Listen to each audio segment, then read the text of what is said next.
Hello and welcome to this video on getting more flowers from your flowering bonsai. This video is largely split into two areas. The first being those bonsai that develop flowers on new growth, while the second is for those bonsai that develop flowers on older growth. While the basics of care are the same, there are differences in detail between each group.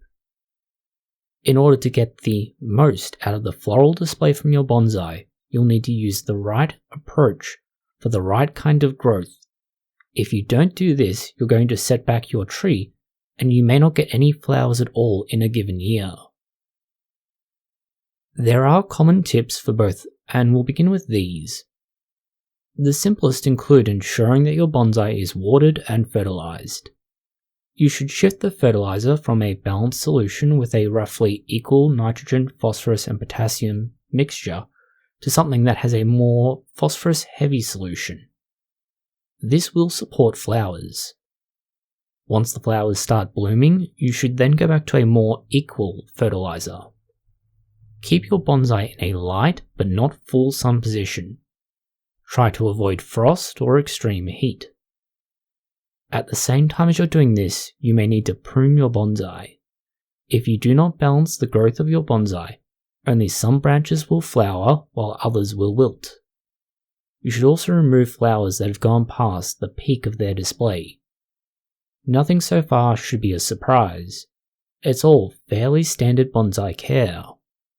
Now let's move on to those bonsai which grow flowers on new growth. For example, this fuchsia, flowers only appear on new green growth. As flowers will only appear on new growth, you need to prune your bonsai. If done poorly, this can create a situation like you see here. This is a bulbous growth around the edge of the silhouette where the branch ends. This is an effect similar to coppicing and pollarding. It is also perhaps the most common mistake that you can make. The easiest way to avoid the problem of creating these growths is to prune your bonsai branch back to a pair of branches. That is a juncture. You can then cut this pair of branches back to just one branch the next year. By doing this, you do not cause a growth to build up on one part of the branch, but always reduce the branch size and allow it to grow back. This gives you a branch with the ability to grow flowers. In fact, you may have some grow no matter what. The next difficulty is going to get a lot of flowers to grow. There are two ways to do this. The first is to prune the branch back to one pair of buds and force it to grow two new branches. This will in turn force new flowers on these two new branches. You can repeat this until you have a dense flower canopy. The difficulty with this is like trying to develop ramification. After a certain point, you will have a very dense outer canopy, but you won't be able to get any more growth in there as all the branches will be very fine and it will be full of branches. You then have to start pruning back and taking them out wholesale. This means you wind up with large sections that are bereft of any flowers. Carefully balancing what you prune where and how can mitigate this largely. It's just more difficult. Option 2 is somewhat different. You want to make the branches as dense as possible, with very short spaces between the nodes or similar on the branch. These nodes are where your flowers will grow from. This is done by applying the right fertilizer, preventing the bonsai from trying to reach for light, and pruning your branches back aggressively. Using high nitrogen fertilizers can cause large internode spaces. This is one reason why we strongly suggest a balanced fertilizer initially, followed by high potassium, and then back to regular balanced fertilizer. Having your bonsai in shade all the time, or where it is not exposed to light, can cause it to stretch. That is, it grows longer branches with fewer nodes or branches that come off of it. This creates large empty spaces on the branch. This is like a weed trying to reach for light by growing tall, skinny, and weak. Keeping it in partial shade or dappled light will resolve this problem. The last solution to most of these problems is also one of the easiest to do, and that's cut the branch back to a juncture where you have two branches coming off. These can then regrow. and by regrowing that branch section during spring, it occurs sooner and you should get flowers coming off of it. This will in turn of course create more places for flowers to bloom, and they will become more dense. This is especially good to do in winter to promote spring growth. This does, however, go back to the first option, where you have a problem with the density of branches in the end, and you have to be careful and judicious in which ones you prune off, how, and when. New growth is somewhat easier to deal with compared to those that flower on hardwood or established growth. As flowers only appear on old growth, that is growth from the previous year, you have to carefully balance the new branches for next year's floral display and the branches for this year's floral display.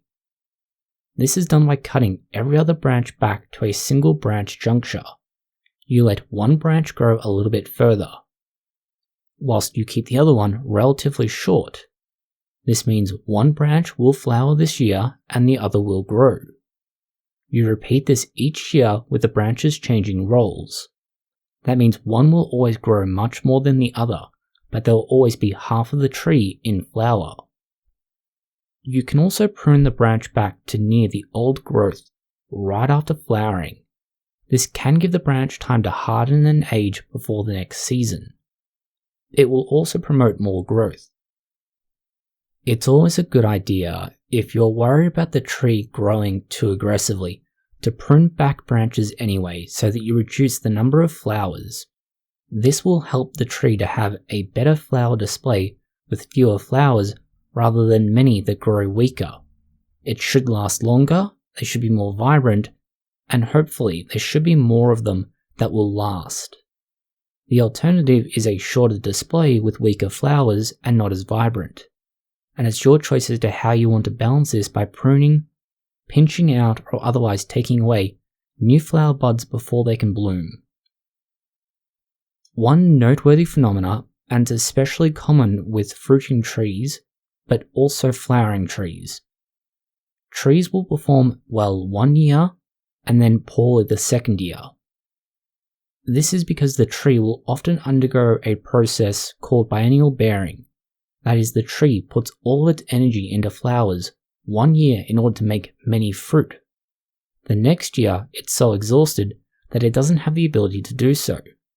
As a result, the tree itself has lots of growth one year and none the next, and this is reflected in the floral display.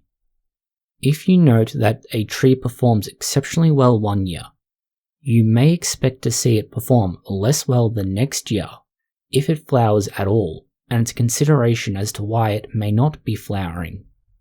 Alternatively, you may find that it's not performing well this year, no matter what you do for it, but next year it'll be a very good display.